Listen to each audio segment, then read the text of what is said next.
Hi viewers, welcome to Hyderabadi రుచులు. Mangoes అంటే చాలా మందికి ఇష్టం ఉంటుంది కదా, కానీ ఎంత ఇష్టం ఉన్నా మనం సీజన్లోనే తినాలి. సమ్మర్ సీజన్ అయిపోయింది, మ్యాంగో సీజన్ కూడా అయిపోయింది అని ఫీల్ అవ్వకుండా ఈ మ్యాంగోస్ని ఓన్లీ సీజన్లోనే కాదు ఆఫ్ సీజన్లో కూడా వాడుకోవడానికి ఎలా స్టోర్ చేసుకోవాలో చూద్దాము. మ్యాంగోస్ ఎలా స్టోర్ చేసుకోవాలో 3 వేస్లో చూద్దాము. ముందుగా మామిడికాయ ముక్కల్లాగానే ఎలా స్టోర్ చేసుకోవాలో చూద్దాము. మంచి క్వాలిటీ మామిడి పళ్ళు తీసుకోవాలి. అంటే మొత్తం ఎల్లోగా ఉంటేనే మంచి క్వాలిటీ అని కాదు, ఆర్గానిక్గా పండించిన కార్బైడ్ ఫ్రీ మ్యాంగోస్ తీసుకోవాలి. వీటిని బాగా శుభ్రంగా కడిగి తడి లేకుండా బాగా ఆరనివ్వాలి. అస్సలు తడి ఉండకూడదు. బాగా ఆరిపోయిన తర్వాత ఈ మ్యాంగోస్ని తొక్క తీసుకోవాలి. మనకు కావాల్సిన సైజు ముక్కలు కట్ చేసుకోవాలి.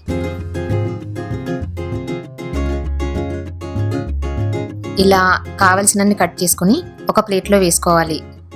అంటే ఒకదాని మీద ఒకటి ఓవర్లాప్ అవ్వకుండా ప్లేట్లో వేసుకోవాలి.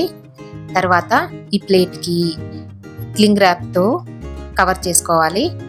ఎందుకంటే ఈ ముక్కల్లో ఐస్ ఫామ్ అవ్వకుండా ఈ ఫుడ్ ర్యాప్తో కవర్ చేసుకోవాలి. కావాలంటే సిల్వర్ ఫాయిల్తో కూడా కవర్ చేసుకోవచ్చు. ఇలా కవర్ చేసుకున్న ఈ ప్లేట్ని 3 to 4 hours ఫ్రీజర్లో పెట్టుకోవాలి. తర్వాత మ్యాంగో ప్యూరీని ఎలా స్టోర్ చేసుకోవాలో చూద్దాము. తొక్క తీసి ముక్కలుగా కట్ చేసుకున్న ఈ మ్యాంగో పీసెస్ని బ్లెండర్లో వేసుకోవాలి. బ్లెండర్ కూడా తడి లేకుండా చూసుకోవాలి. తర్వాత ఈ ముక్కల్ని మెత్తగా పేస్ట్ చేసుకోవాలి. ఇదిగోండి, ఇలా తయారైపోయిన మ్యాంగో ప్యూరీని ఒక బౌల్లోకి తీసుకుందాము.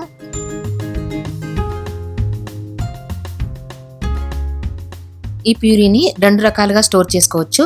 ముందుగా ఒక ఐస్ ట్రే తీసుకోవాలి. ఈ ప్యూరీని ఈ ఐస్ ట్రే క్యూబ్స్లో వేసుకోవాలి.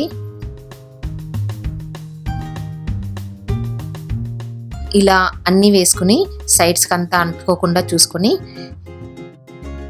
ఈ ఐస్ ట్రేని కూడా క్లింగ్ ర్యాప్తో కవర్ చేసుకోవాలి. ఫుడ్ ర్యాప్ వేయడం ఎందుకు అంటే పైనుంచి ఐస్ ఫామ్ అవ్వకుండా మనం ఈ ఫుడ్ ర్యాప్ వేసుకుంటున్నాము. ఆ తర్వాత ఈ ఐస్ ట్రేని కూడా 4 to 5 hours ఫ్రీజర్లో పెట్టుకోవాలి. తర్వాత మనకు కావాల్సిన బాక్సుల్లో వేసుకోవచ్చు. ఇదిగోండి, ఇలాంటి బాక్స్ కానీ ఇలాంటి బాక్స్ కానీ ఏవైనా మనం యూజ్ చేసుకోవచ్చు. మామూలు ప్లాస్టిక్ కాకుండా మంచి క్వాలిటీ బాక్సులు తీసుకోవాలి. మామూలుగా మనం తక్కువ క్వాంటిటీలో స్టోర్ చేసుకోవాలి అంటే ఇలాంటి చిన్న బాక్సుల్లో వేసుకోవాలి. ఇలా బాక్స్లో వేసుకొని మనకి ఎక్కువ రోజులు కావాలి అనుకుంటే ఈ బాక్స్ పైన డేట్ అది వేసుకుని స్టోర్ చేసుకోవచ్చు. ఇప్పుడు దీన్ని గట్టిగా మూత పెట్టుకుని 4 to 5 hours ఫ్రీజర్లో పెట్టుకోవాలి. 5 hours తర్వాత ముందుగా ముక్కల్ని ఓపెన్ చేసుకొని చూద్దాము. బాగా ఫ్రీజ్ అయిపోయాయి. ఇలా నైఫ్తో కొంచెం కదిపితే ఈజీగా ఊడొచ్చేస్తాయి. ఇదిగో చూడండి, రాళ్ళలాగా అయిపోయాయి. సౌండ్ కూడా తెలుస్తుంది కదా. ఇప్పుడు వీటన్నింటినీ బాక్స్లో కానీ లేదా మనకి ప్లేస్ ఎక్కువ పడుతుంది అనుకుంటే ఫ్రీజర్ ఫ్రెండ్లీ జిప్లాక్ కవర్స్లో పెట్టుకోవాలి. ఇలా అన్ని కవర్లో పెట్టుకున్న తర్వాత ఎయిర్ లేకుండా చూసుకుని టైట్గా కవర్ చేసుకుని వీటిని మళ్ళీ మనం ఫ్రీజర్లో పెట్టుకోవాలి. మనకు కావలసినప్పుడు కావలసినన్ని తీసుకొని వాడుకోవచ్చు. వీటిని 2 to 3 months వరకు వాడుకోవచ్చు. ఇదిగోండి, ఇప్పుడు ఐస్ ట్రేలోవి చూద్దాము. చూసారా, ఐస్ క్యూబ్స్ లాగా తయారైపోయాయి. వీటిని కూడా ఫ్రీజర్ ఫ్రెండ్లీ జిప్లాక్ కవర్స్లో వేసుకోవాలి. కావాలనుకుంటే బాక్స్లో వేసుకోవచ్చు. బాక్స్లో వేసుకోవడం వల్ల మనకి ప్లేస్ ఎక్కువ ఆక్యుపై చేస్తుంది కదా, అందుకనే నేను జిప్లాక్ కవర్స్లో వేసుకుంటున్నాను. ఇలా అన్నీ వేసుకుని ఈ కవర్ని కూడా ఫ్రీజర్లో పెట్టుకోవాలి. మనకు కావాల్సినన్ని క్యూబ్స్ తీసుకొని వాడుకోవచ్చు. ఇప్పుడు బాక్స్లో ఫ్రీజ్ చేసుకున్న ప్యూరీ చూద్దాము. ఇదిగో చూడండి, ఎంత గట్టిగా తయారైపోయింది కదా, రాయిలాగా. వీటిని మనం 6 to 8 months వరకు వాడుకోవచ్చు. తడి తగలకుండా మనకు అవసరమైనప్పుడు మాత్రమే తీసుకొని వాడుకోవాలి. మనం ఎప్పుడైనా చిన్న చిన్న కంటైనర్స్లోనే ఫ్రీజ్ చేసుకోవాలి. చిన్న కంటైనర్స్లో పెట్టుకుంటే మనకు అవసరం ఉన్నప్పుడు ఒక బాక్స్ తీసుకొని దాంట్లోది వాడుకుంటే సరిపోతుంది. పెద్ద పెద్ద కంటైనర్స్లో స్టోర్ చేసుకుందాం అనుకోండి, అవసరం ఉన్నంత తీసుకుని మళ్ళీ వెంటనే ఫ్రీజర్లో పెట్టుకోవాలి. పెద్ద పెద్ద కంటైనర్స్లో పెట్టుకోకపోవడమే మంచిది.